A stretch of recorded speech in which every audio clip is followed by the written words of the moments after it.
Hiver 2015. La Russie connaît une crise économique sévère. La baisse des prix du pétrole entraîne l'effondrement du rouble et les effets des sanctions occidentales commencent à se faire sentir. Les premières victimes n'en sont pas les riches, mais bien la classe moyenne pour qui la situation ne cesse de se détériorer. Pourtant, plus que jamais, le peuple reste fidèle à son président. Depuis 2000, Vladimir Poutine est aux commandes du plus grand pays au monde. Il table sur l'abondance de matières premières en Russie pour consolider sa puissance. Quand la conjoncture était meilleure, les revenus liés au gaz et au pétrole avaient rapporté 500 milliards de dollars dans les caisses de l'État. Pour Vladimir Poutine, la crise économique actuelle n'est qu'une mauvaise passe à surmonter en vue du renforcement de son pouvoir. Mais pour atteindre ses objectifs, il doit aussi accroître son influence sur l'économie et la politique de l'Europe occidentale.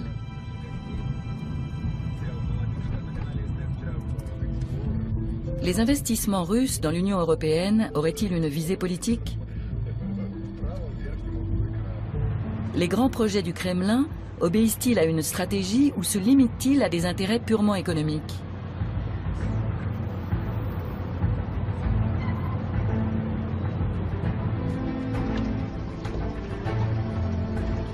Notre enquête va nous mener dans les principaux milieux économiques européens où sont investis les milliards russes.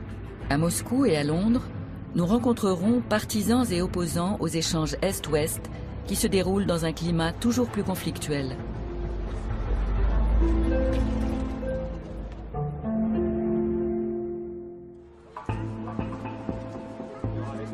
Octobre 2014. Dans la station balnéaire de Warnemünde se tient la Journée de la Russie. À la suite de l'annexion de la Crimée, les pays occidentaux ont pris des sanctions contre Moscou. Malgré cela, certains entrepreneurs et hommes politiques allemands et russes souhaitent maintenir le dialogue. L'invité de marque de ce forum est l'ancien chancelier allemand Gerhard Schröder. Mesdames et messieurs, nous savons combien la paix et la stabilité dans toute l'Europe sont essentielles à notre bien-être et à notre prospérité. C'est pourquoi un rapport de partenariat avec la Russie est important pour l'Allemagne, mais aussi pour toute l'Europe. Pour l'ancien chancelier, les relations commerciales créent des partenariats et instaurent la confiance, surtout en temps de crise. On dénombre 6000 entreprises allemandes actives en Russie et près de 1000 entreprises russes en Allemagne.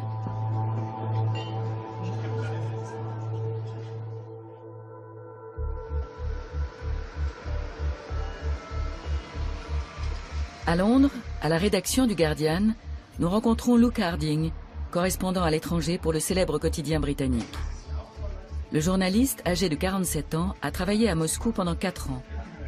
Il est sceptique quant à un éventuel partenariat économique entre la Russie et l'Europe.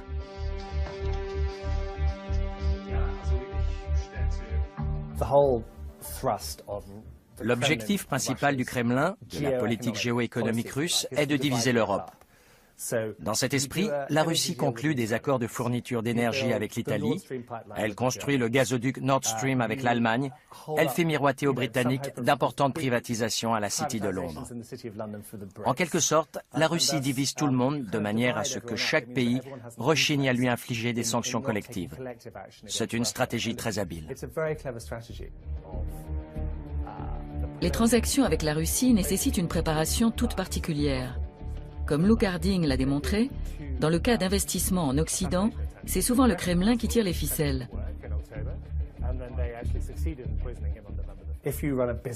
Quand vous faites des affaires, il vous faut ce que les Russes appellent krisha, c'est-à-dire un toit. Cela signifie que vous devez connaître quelqu'un dans les milieux proches du gouvernement ou dans les services secrets pour vous protéger. Si votre krisha n'est pas assez fort, on vous volera tout. On peut analyser cela d'un point de vue sociologique ou alors utiliser une expression qui résume bien la situation, la Kremlin SA. Le Kremlin serait donc une sorte de holding qui mêlerait politique, économie, services secrets et certaines branches du crime organisé, et qui serait chargé de contrôler et de diriger d'importants secteurs économiques. Cette notion de Kremlin SA n'est-elle que le produit de l'imagination d'un journaliste occidental?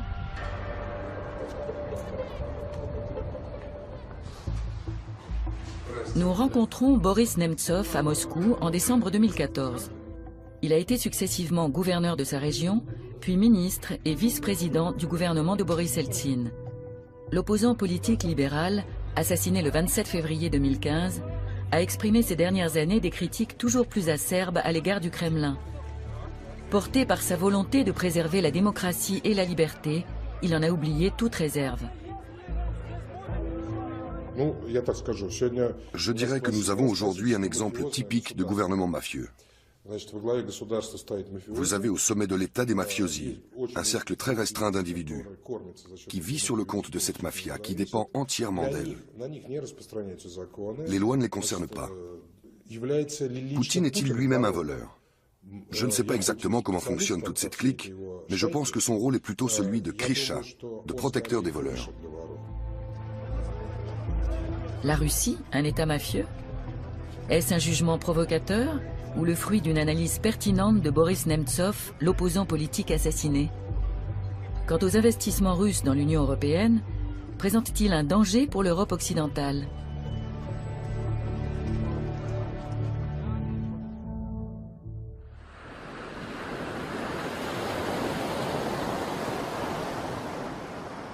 Nous sommes dans le nord de l'Allemagne, en Mecklembourg-Poméranie occidentale.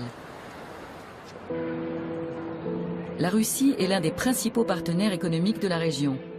Les chantiers navals constituent le cœur industriel de ce land. Après la réunification de l'Allemagne, des millions ont été investis dans leur modernisation en faisant appel aux deniers publics. Aujourd'hui, ils disposent de brevets stratégiques et peuvent se prévaloir d'une riche expérience et d'un précieux savoir-faire. En 2008, un investisseur russe nommé Andrei Bourlakov a acheté 2 chantiers navals à Wismar et à Warnemünde. Dans le monde entier, la construction navale connaît les mêmes problèmes de financement, de surcapacité et de suppression d'emplois. Pourtant, l'investisseur russe fait des promesses et distille de nouveaux espoirs. Un tel optimisme peut-il être justifié? À Moscou, nous avons rendez-vous avec Alexander Levinsky. Le journaliste travaille pour Forbes, le célèbre magazine économique américain. C'est lui qui a enquêté sur le marché des chantiers navals et sur sa signification stratégique pour l'État russe.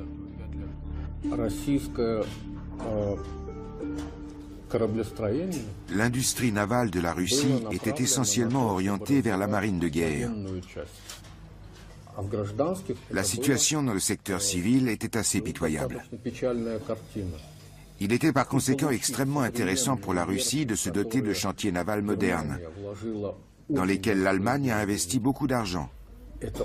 Tout comme il était très intéressant pour elle de bénéficier de transferts de technologie de la part d'entreprises occidentales.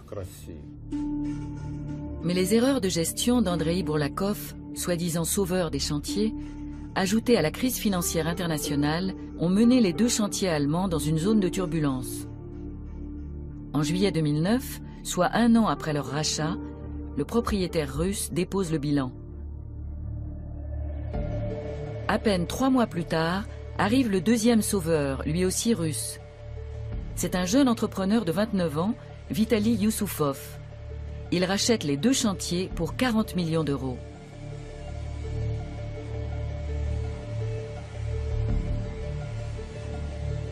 L'engagement massif des Russes dans une industrie aussi durement touchée par la crise soulève des questions.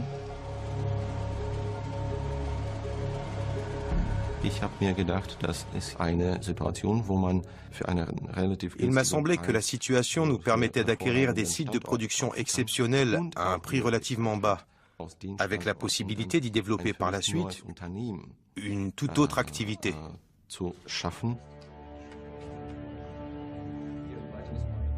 Avant de devenir le propriétaire de ces chantiers navals, Vitali Youssoufov a travaillé pour une filiale du géant énergétique russe, Gazprom. Aujourd'hui, le constructeur novice envisage avant tout de fabriquer des navires brise-glace destinés à l'industrie énergétique russe. L'Arctique recèle d'importantes ressources gazières. Le gaz naturel liquéfié est transporté par des navires spéciaux.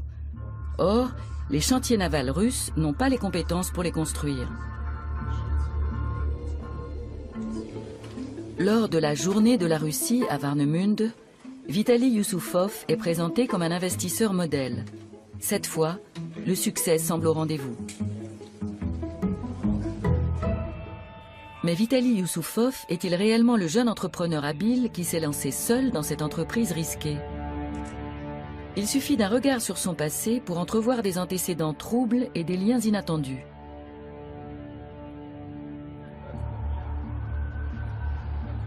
Alexander Levinsky, le journaliste de Forbes, a enquêté sur Vitaly Youssoufov, champion du gravissement d'échelons. Il en ressort que son père, Igor Youssoufov, a joué un rôle clé dans l'acquisition des chantiers.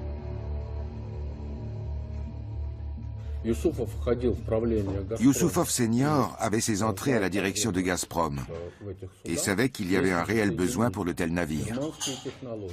L'alliance de la technologie allemande, d'un certain nombre d'entreprises russes de construction navale et de Gazprom en tant que commanditaire, cela promettait des profits fabuleux. Le père de Vitaly, Igor Youssoufov, est une personnalité de premier plan dans les milieux gouvernementaux. Jusqu'en 2013, il siège au conseil d'administration de Gazprom, le premier groupe énergétique mondial.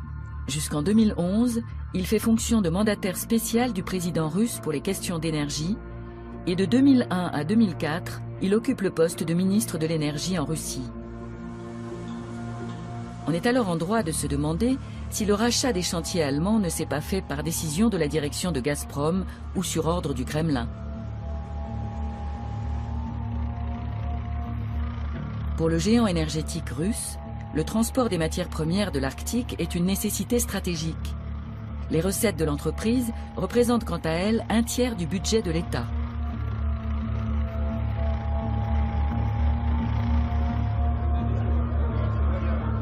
Lors de la journée de la Russie, Vitaly Youssoufov s'est présenté comme unique investisseur.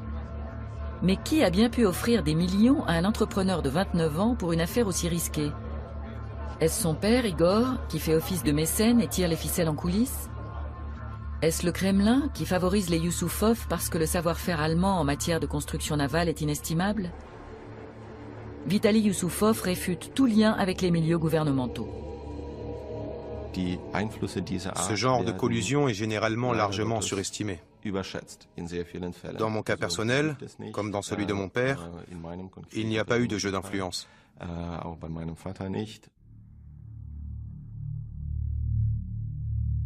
Dans quelle mesure les dénégations de Vitaly Youssoufov sont-elles convaincantes? Nouveau retour en arrière. En 2008, Andrei Bourlakov, le premier investisseur des chantiers de la Baltique, donne une réception à Moscou.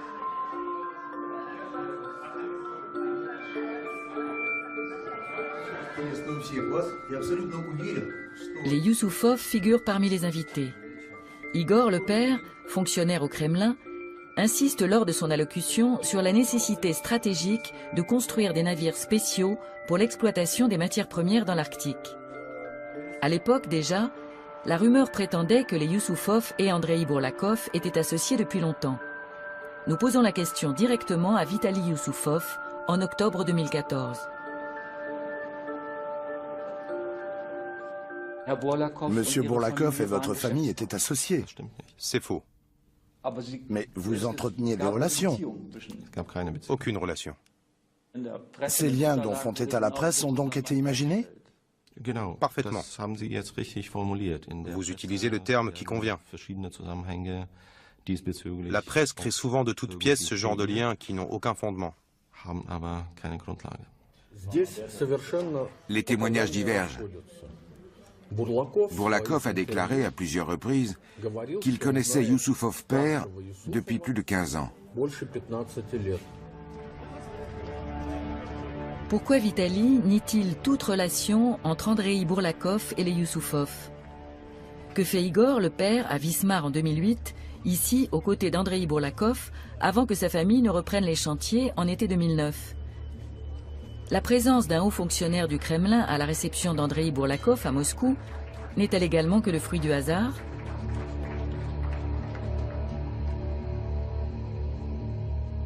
Notre enquête nous permet de mettre la main sur une photo qui montre Vitaly Youssoufov aux côtés d'Andrei Bourlakov lors d'un rendez-vous d'affaires. Les recherches que mène le journaliste Alexander Levinsky aboutissent à des conclusions très instructives. Youssoufov fils est devenu officiellement propriétaire des 2 chantiers navals du groupe Wadan Yards en 2009.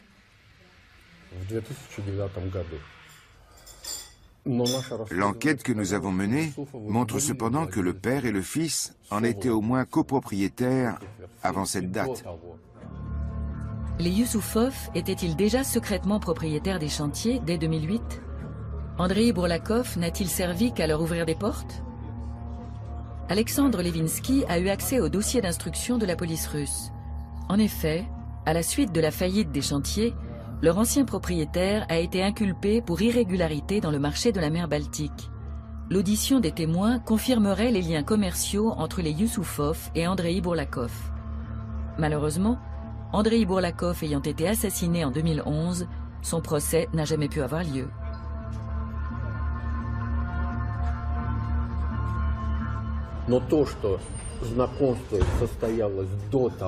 Le fait qu'ils se connaissaient avant que Youssoufov fils n'investisse dans les Wadan Yards, l'ancien nom des chantiers navals, est pratiquement attesté par les éléments du dossier pénal.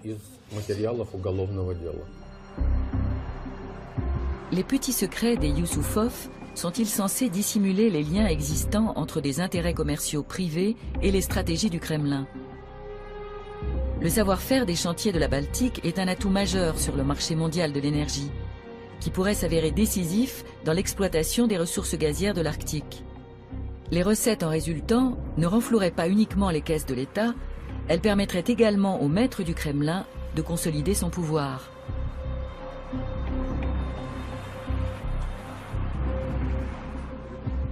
Beaucoup d'indices tentent à prouver que les négociations en Mecklembourg-Poméranie occidentale ne se sont pas faites carte sur table et qu'elles ont manqué de transparence. Les liens entre les intérêts privés et étatiques restent troubles. Évidemment, pour les ouvriers de la Baltique, l'enjeu est tout autre. Ils souhaitent conserver leur emploi et que les grues continuent de tourner.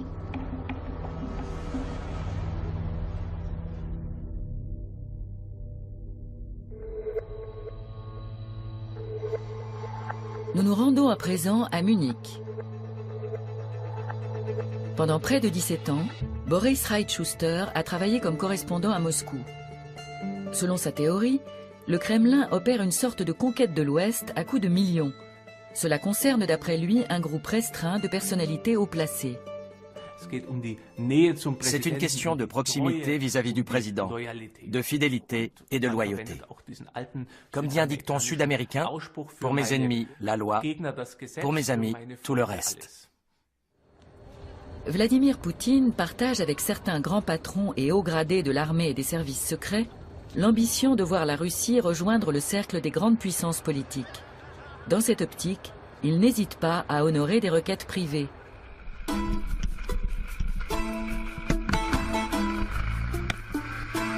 Il est facile pour le pouvoir en place d'accuser les détracteurs étrangers d'être des ennemis de la Russie. Mais les activistes russes ne manquent pas d'imagination pour trouver des renseignements. Ils prennent même de la hauteur, au sens propre, pour vérifier dans quelles conditions vit l'entourage de la Kremlin SA.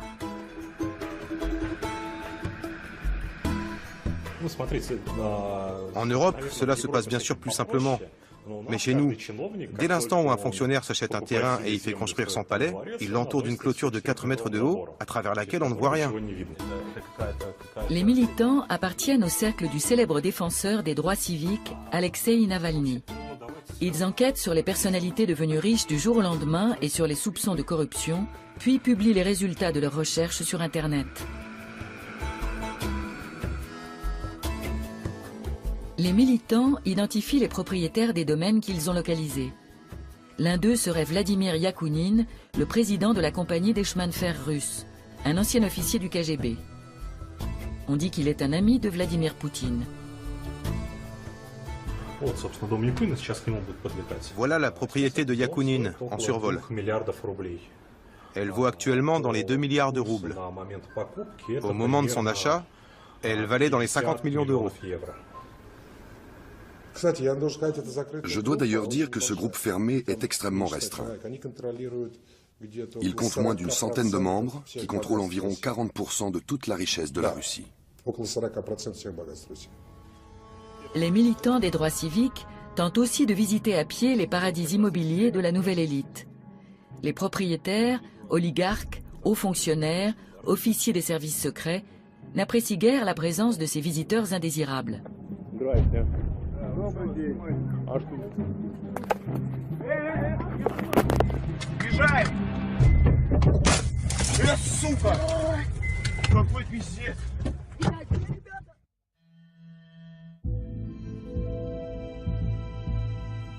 Sous le règne de Vladimir Poutine, les services de sécurité sont devenus l'épine dorsale du pouvoir. En Russie, on les nomme les siloviki, les hommes forts.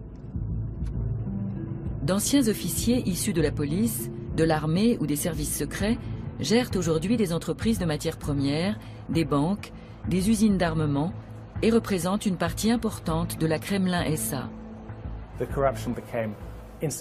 La corruption a été institutionnalisée et soumise au contrôle de Vladimir Poutine, de ses amis et d'une bulle au sein des services secrets. À ce sujet, Olga Krishtanovskaya a fait un travail remarquable qui montre que 2/3, voire 3/4 des hauts responsables actuels au Kremlin sont d'anciens membres du KGB. Kremlin SA, groupe mafieux et État policier, ces notions ne seraient-elles que l'expression d'une propagande russophobe savamment orchestrée. Fin 2010, Luke Harding, correspondant au Guardian à Moscou, est rappelé à Londres. Des milliers de documents secrets sont parvenus à la rédaction du journal. C'est le fameux Wikileaks, dont une partie des feuillets décrivent la structure de la Kremlin SA. Pour moi, c'était la plus belle des confirmations. Tout le monde savait que la Russie était corrompue, mais encore fallait-il le prouver. Je travaillais sur ce sujet depuis très longtemps déjà, et en fait, il se trouvait que les gouvernements américains et britanniques étaient eux aussi arrivés à la même conclusion. Voici le genre de document clé, câble diplomatique de l'ambassade américaine. La Russie est un État mafieux. Il provient d'un enquêteur espagnol et il y est indiqué « No foreign », à ne pas divulguer. C'est un document secret du gouvernement américain. Pour Luke Harding, les câbles diplomatiques transmis à Washington par les ambassades américaines de Moscou et des capitales européennes ne sont pas des vérités ultimes, mais des indices précieux qui étoffent la thèse des structures mafieuses et de la Kremlin SA.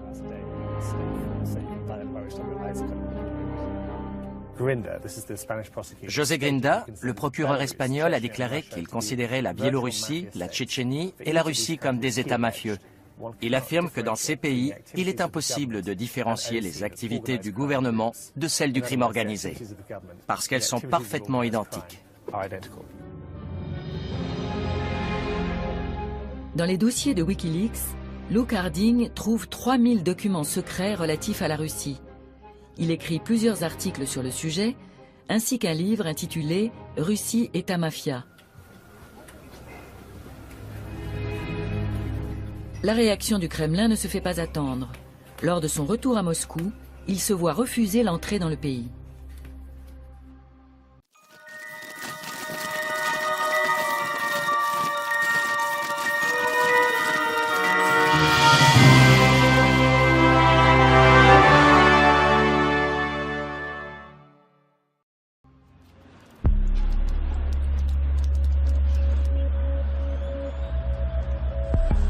Moscou, décembre 2014. Cette atmosphère de crainte et de méfiance ne règne pas qu'au sein des médias étrangers. Le journaliste moscovite Mikhail Zygar connaît parfaitement les limites de la liberté de la presse en Russie. Il est rédacteur en chef de la chaîne de télévision indépendante Dojd, plateforme critique appréciée surtout des jeunes.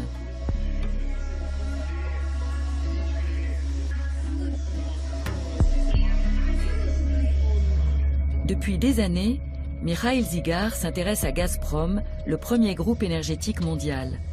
Dans les années 90, l'entreprise a été le berceau de l'enrichissement personnel des dirigeants et fonctionnaires du parti.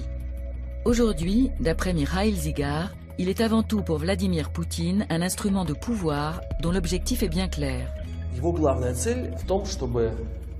Son objectif essentiel est de faire en sorte que l'Europe dépende de Gazprom, et donc de la Russie. C'est comme la serrer dans ses bras pour mieux l'étouffer. Gazprom ou le remède miracle de Vladimir Poutine. Les recettes du géant gazier permettent d'équilibrer le budget de l'État. Ces bénéfices, qui se chiffrent en milliards, financent la construction de gazoducs vers l'Occident. Gazprom fournit à l'Allemagne, à l'Italie et à l'Autriche jusqu'à 60% de leurs besoins énergétiques. En Europe de l'Est, la Bulgarie, la Pologne et l'Ukraine sont pratiquement entièrement dépendantes des livraisons russes.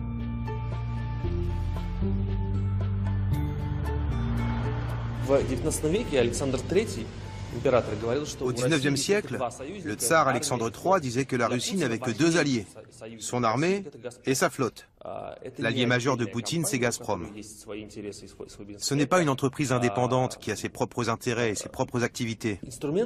C'est un instrument grâce auquel la Russie se forge sa véritable place dans le monde contemporain.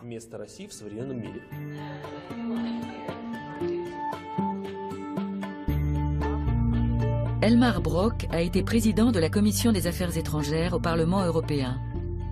Depuis des années, ce spécialiste de l'Europe de l'Est dénonce les liens étroits qui unissent responsables politiques et économiques en Russie. Les Russes veulent jouer d'influence. Ils cherchent à limiter les possibilités d'action de l'Europe. C'est pour ça qu'ils investissent systématiquement dans les domaines liés à la sécurité et qu'ils prennent des parts dans des entreprises bien spécifiques. Ils procèdent ainsi à grande échelle dans les pays baltes, en Serbie, dans les Balkans, mais aussi dans des pays membres de l'Union européenne. Ils n'agissent pas uniquement dans un intérêt économique. Ils ont une stratégie politique claire. C'est un fait que nous avons trop longtemps occulté.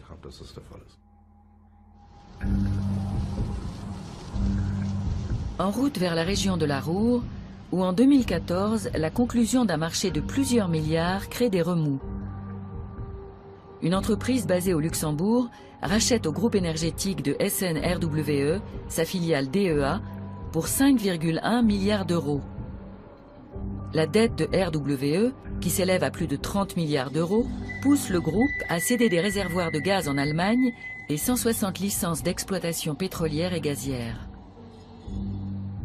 Sur fond de conflit ukrainien, la vente de DEA fait les gros titres. Il se trouve en effet que l'entreprise luxembourgeoise Letter One est dirigée par des investisseurs russes. Les opposants à cette vente prétendent qu'elle va à l'encontre de la position du gouvernement allemand qui prône la réduction de la dépendance énergétique face à la Russie. En effet, les licences pétrolières et gazières de DEA lui permettent d'extraire dans la mer du Nord, au Proche-Orient et en Afrique du Nord. Letter One fait une offre de rachat bien supérieure à tous ses concurrents.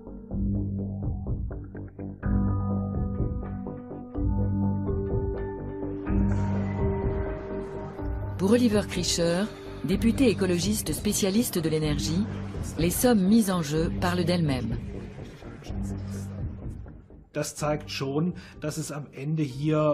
Cela montre que l'affaire conclue ici n'a vraisemblablement pas été uniquement motivée par des intérêts commerciaux, mais qu'à travers DEA, une des plus grandes compagnies gazières et pétrolières en Europe, on cherchait à obtenir un accès stratégique aux marchés et aux infrastructures énergétiques européennes.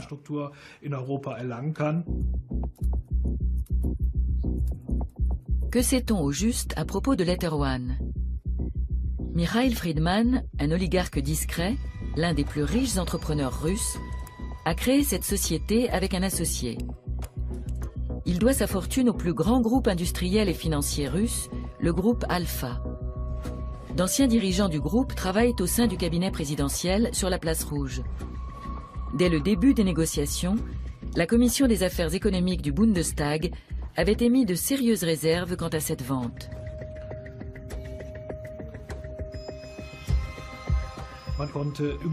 Il était quasi impossible de savoir à qui DEA allait appartenir et qui se cachait derrière tout cela.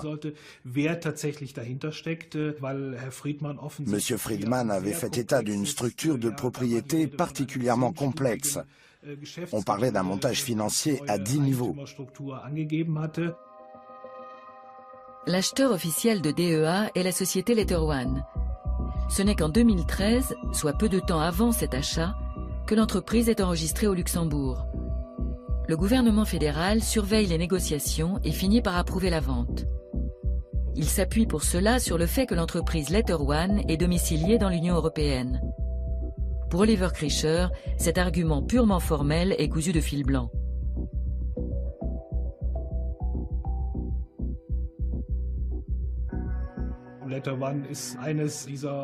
Letter One est une holding domiciliée au Luxembourg. Or, la question n'est pas de savoir où se trouve le siège social d'une entreprise, mais plutôt de savoir qui, en fin de compte, en est le véritable propriétaire, qui prend les décisions. Pour cette raison, je trouve l'argument de la domiciliation européenne utilisé par le gouvernement fédéral vraiment risible. Le gouvernement fédéral aurait-il négligé certaines considérations de sécurité politique et approuvé la vente car RWE avait besoin rapidement de fonds pour assainir la situation financière du groupe? Les réserves de gaz de DEA auraient pu permettre de parer aux arrêts impromptus de livraison de gaz de l'Est, et elles auraient pu contribuer à constituer la réserve stratégique de gaz que préconise l'Allemagne. Le gouvernement fédéral aurait dû se préoccuper davantage de savoir qui sont les véritables décideurs et qui sont les véritables propriétaires de l'entreprise. En fin de compte, on se demande si dans le cas de DEA, la politique menée ne va pas à l'encontre des intérêts de l'Allemagne et de l'Union européenne. Quand je pense que pour des raisons de sécurité politique, le président Obama a empêché il y a 1 an et demi la vente de parcs éoliens à la Chine. Or, ce ne sont que des broutilles comparées à ce qui s'est passé en Europe. Cela montre bien que cette affaire aurait dû être prise bien plus au sérieux. Le milliardaire moscovite n'utilise-t-il les faiblesses économiques du fournisseur d'énergie allemand que pour acquérir une entreprise intéressante à bas prix? Ou cette affaire masque-t-elle une volonté du Kremlin d'accroître son influence économique dans un pays phare de l'Union européenne? Dans le cas de Michael Friedman et des oligarques, il peut s'agir d'obéissance servile. Ils connaissent parfaitement les intentions de Vladimir Poutine. Quand ils mènent une telle transaction, ils obtiennent des points de bonus auprès du tsar ou de l'empereur, comme ils le nomment. La question est de savoir s'ils ont vraiment besoin d'instructions. Mais en cas de doute, le Kremlin n'est jamais bien loin. Dans toutes les grandes entreprises, siègent des membres des services secrets pour qui il suffit de passer un coup de fil ou de donner un conseil discret qui ne laisse aucune trace écrite. C'est aussi ce qui rend si difficile la quête d'éléments à produire en justice. Le rachat de DEA par Michael Friedman pourrait encore réduire l'indépendance énergétique de l'Occident si les tensions avec Moscou s'accroissaient. Pour le moment, il n'y a aucune garantie que les entrepreneurs privés n'agissent pas sur ordre du Kremlin.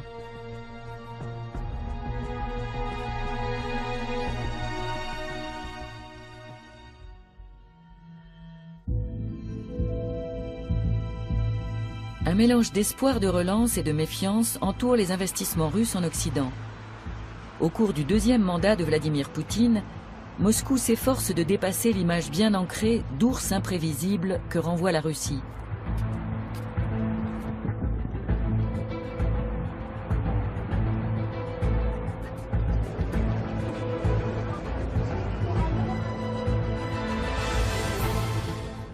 En 2006, Gazprom signe un contrat de sponsoring avec le club de football allemand Schalke 04. À l'époque, le club est criblé de dettes et c'est l'occasion pour le Kremlin, grâce au géant énergétique, de soigner son image. Anton Oresh est journaliste sportif à Moscou. Passionné par tout ce qui touche au football d'élite russe, il garde un œil affûté sur les liens qui se tissent entre le sport et la politique. Je pense que c'était très important à un certain stade pour l'image de la Russie et pour permettre à notre géant de l'industrie du gaz et du pétrole de se développer en Occident.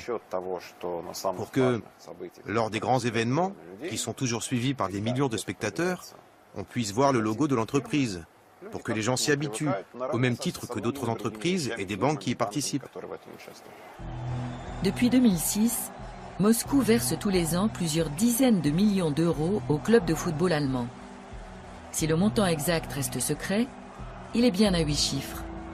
Depuis des années, le journaliste Jens Weinreich observe les agissements du Kremlin qui investit dans le football pour gagner la sympathie des supporters occidentaux. Ses enquêtes minutieuses sur la corruption dans le sport et son instrumentalisation politique lui ont apporté une grande renommée. Selon lui, le Kremlin mène un projet politico-sportif de grande envergure.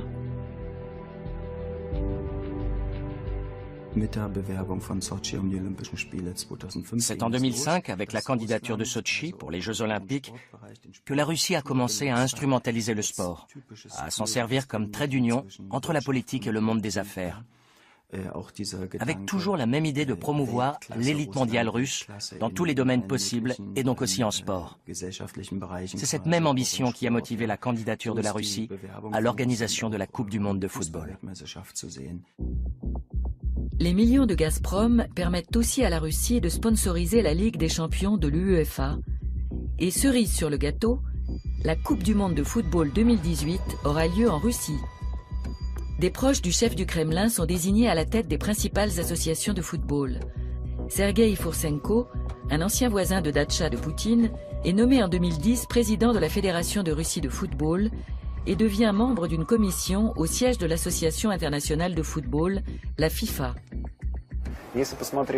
Si vous prenez la liste de nos principaux responsables, vous verrez que nombre d'entre eux se sont connus parce que leurs datchas dépendaient toutes de la même coopérative. C'est ainsi que Foursenko a rencontré Poutine, il y a des années. Ils sont devenus amis, et c'est ainsi qu'il s'est retrouvé à la tête de notre fédération de football, alors qu'il n'avait aucune qualification pour devenir dirigeant dans le monde du football. Les Coupes du monde de football font partie des événements les plus médiatisés au monde. La puissance émotionnelle du spectacle et une organisation parfaite sont le décor idéal pour une campagne d'image de marque. D'après les enquêtes menées par Jens Weinreich, les candidatures pour les très grands événements sportifs donnent toujours lieu à des soupçons de corruption. Le 2 décembre 2010, à Zurich, a lieu l'annonce de l'octroi de la Coupe du monde de football 2018. En 2018, la Coupe du monde FIFA sera organisée par la Russie. Mais les milieux bien informés en Russie connaissaient déjà depuis longtemps le nom des organisateurs.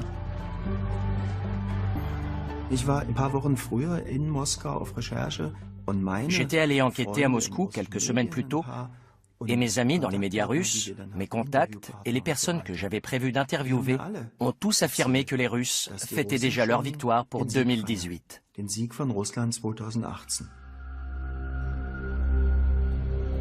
Les rumeurs quant aux pratiques douteuses dans l'attribution de l'organisation de la Coupe du monde 2018 soulèvent la question suivante.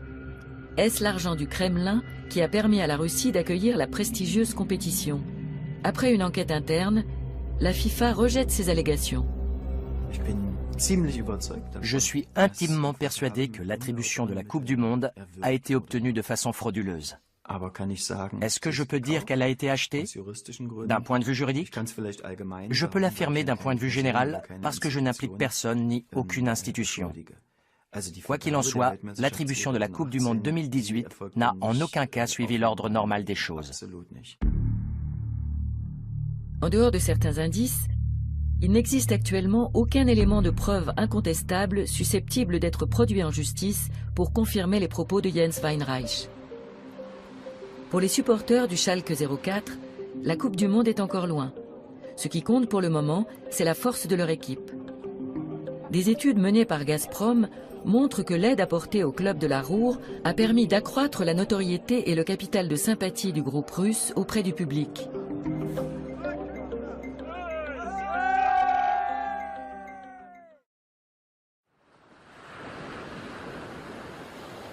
Lors de la journée de la Russie à Warnemünde, l'ancien chancelier Gerhard Schröder appelle à prendre des mesures en faveur de l'état de droit et de la démocratie en Russie, tout en soulignant qu'il convient de garder à l'esprit les progrès des relations bilatérales depuis la fin de la guerre froide. Où serions-nous aujourd'hui si au cours des décennies précédentes nous n'avions pas construit et préservé la confiance bilatérale qui nous unit? C'est bien cette confiance qui a permis à l'Allemagne de se réunifier et à l'armée russe de se retirer des États de l'ancien bloc de l'Est. Retour en arrière. En 2001, au plus fort de l'amitié russo-européenne, on se prend à rêver d'une maison commune européenne. Pour la première fois, un président russe prononce un discours devant le Parlement allemand.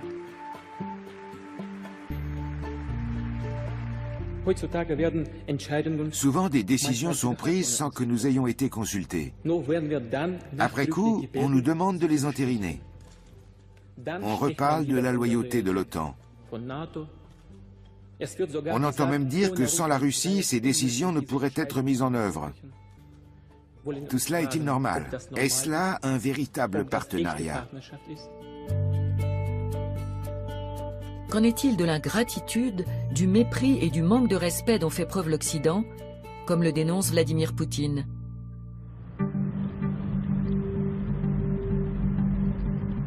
Nous nous rendons en Bavière pour rencontrer un expert de la politique russe.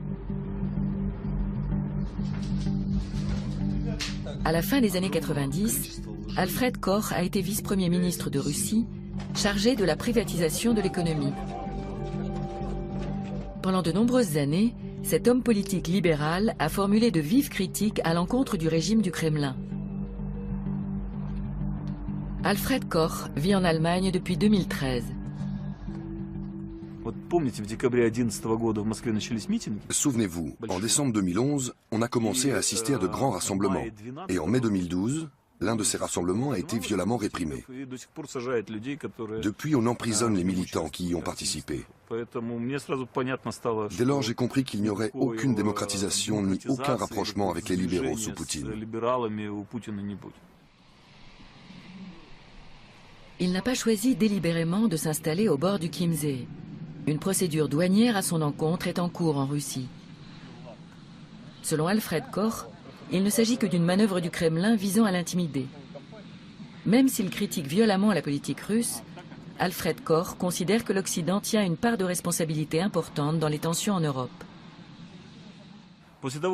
Après la défaite de la Russie à l'issue de la guerre froide, l'Occident s'est comporté avec elle comme avec l'Allemagne au lendemain de la Première Guerre mondiale. Il a refusé de l'intégrer, alors même qu'il existait en Russie un puissant mouvement favorable à l'intégration, y compris lors du premier mandat de Poutine. L'Occident ne l'a accueilli ni au sein de la communauté européenne, ni au sein de l'OTAN, dans aucune structure. La Chine est devenue membre de l'OMC avant la Russie. Pour Alfred Koch, le contexte justifie la stratégie de Vladimir Poutine qui consiste à se détourner politiquement de l'Occident et à se servir de la puissance économique russe comme d'un outil politique. Rappelez-vous, il a multiplié les signes d'amitié. Il a été le premier à téléphoner à Bush pour lui faire part de ses condoléances lors des attentats du 11 septembre. Il l'a aidé à fournir des informations et du ravitaillement au contingent américain en Afghanistan, etc. Il s'est vraiment plié en quatre. Il pensait qu'en retour, on l'accueillerait au sein de l'OTAN, ou au moins qu'il participerait à l'élaboration d'un système commun de défense aérienne. On lui a opposé une fin de non-recevoir. Quand il a compris qu'il n'y aurait pas d'intégration, il a commencé à mener la politique qui est aujourd'hui la sienne.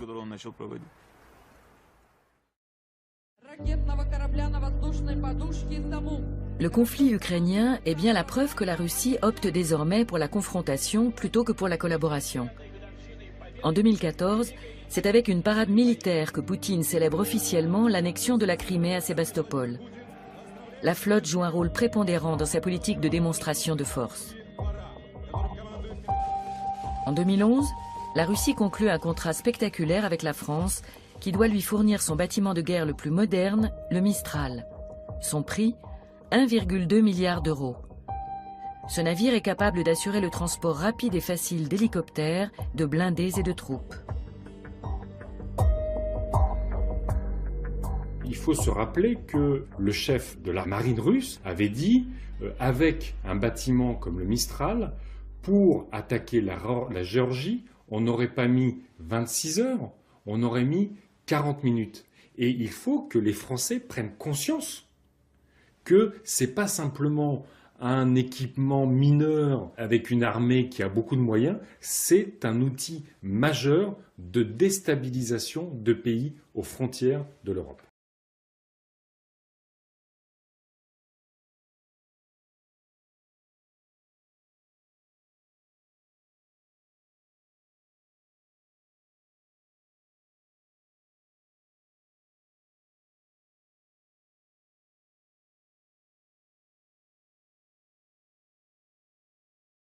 En 2014, l'Union européenne décide de sanctions contre la Russie.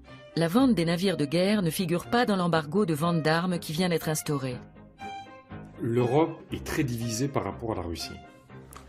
La France a réussi, dans les sanctions européennes, à faire qu'il y ait un embargo sur les ventes d'armes, mais sur des nouveaux contrats, pas sur des contrats qui étaient déjà engagés. Ce qui est assez ridicule, parce qu'on sait que des contrats d'armement, ça prend toujours beaucoup de temps.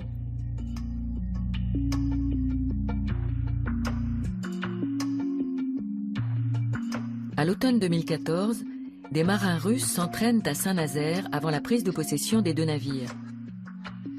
Le contrat serait-il rempli avec la livraison du Vladivostok et du Sébastopol? Et si le contrat donne satisfaction, il y aurait potentiellement 2 navires supplémentaires. Encore une fois, ce sont des navires qui sont co-construits par les Russes et par le Français, avec beaucoup de transferts de technologies françaises, mais dont on ne sait pas au fond les détails, puisque évidemment ce contrat n'est pas public.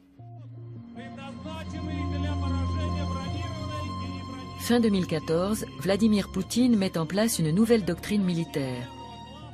La Russie veut se positionner en tant que puissance mondiale de premier plan, et cela passe avant tout par la modernisation de sa flotte.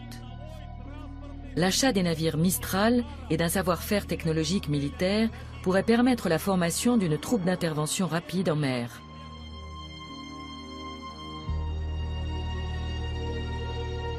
Si la France annulait la commande, elle serait contrainte de s'acquitter d'une énorme amende pour rupture de contrat. D'après les sondages, la majorité des Français se prononce en faveur de la livraison des vaisseaux. Même le Front National y est favorable. Que si le Front National flirte avec Poutine, c'est parce que Poutine a décidé de financer une partie de l'extrême droite européenne, y compris le Front National, et que son objectif, c'est de faire que l'Union européenne cesse d'être le garant de la démocratie, des droits de l'homme. Depuis l'annexion de la Crimée, la situation politique en Europe a considérablement évolué. La France suspend jusqu'à nouvel ordre la livraison des 2 bâtiments de guerre.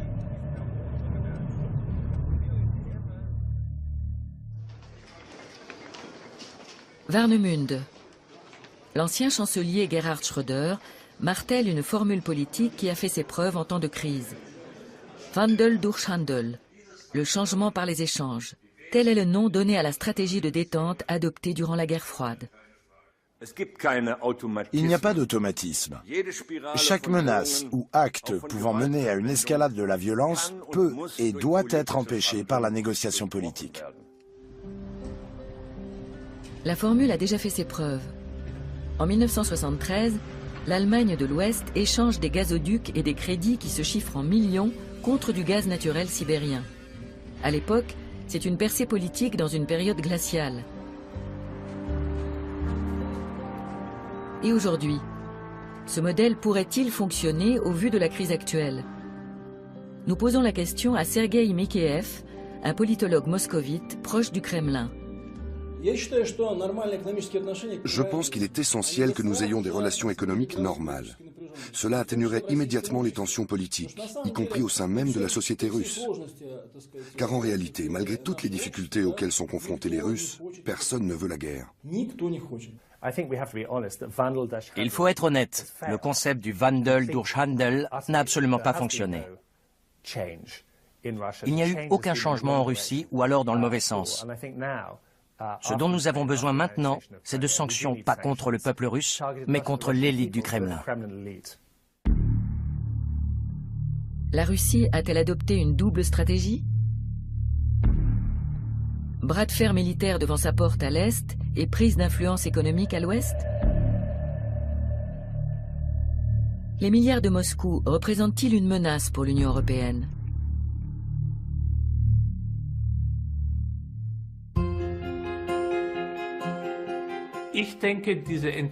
Cette conception russe d'une économie agressive et contrôlée s'importe chez nous et prend racine peu à peu en Europe.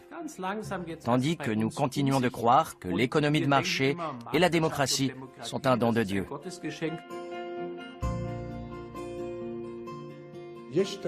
Gardez vraiment à l'esprit ceci.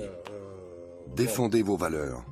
N'acceptez pas de compromis sur les droits de l'homme, sur la question de l'état de droit, sur le respect des obligations internationales, sur la paix et la sécurité. Il ne doit pas y avoir de compromis dans ces domaines.